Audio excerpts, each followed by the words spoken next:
And the third thing about intelligence is it's distinct. I'm doing a new book at the moment called Epiphany, which is based on a series of interviews with people about how they discovered their talent.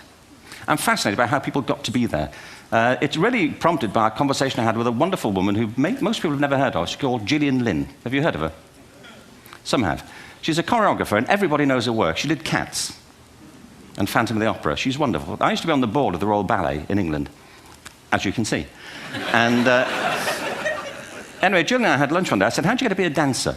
And she said it was interesting. When she was at school, she was really hopeless. And the school in the 30s wrote to her parents and said, we think Gillian has a learning disorder. She couldn't concentrate. She was fidgeting. I think now they'd say she had ADHD. Wouldn't you? But this was the 1930s, and ADHD hadn't been invented, at this point, so it wasn't an available condition.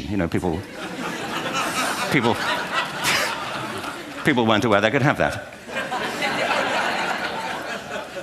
Anyway, she went to see this specialist.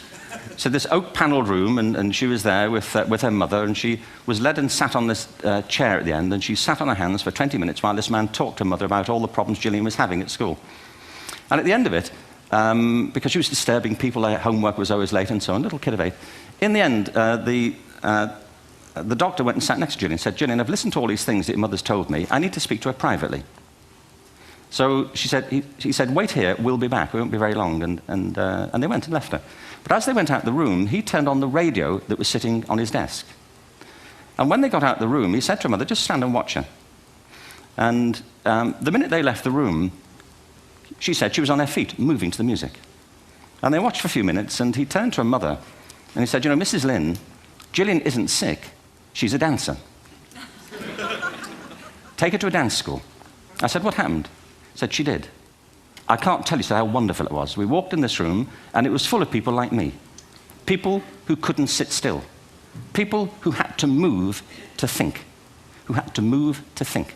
They did ballet, they did tap, they did jazz, they did modern, they did contemporary. She was eventually auditioned for the Royal Ballet School. She became a soloist. She had a wonderful career at the Royal Ballet.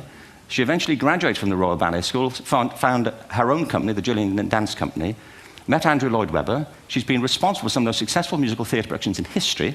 She's given pleasure to millions, and she's a multi-millionaire. Somebody else might have put her on medication and told her to calm down. Now, I think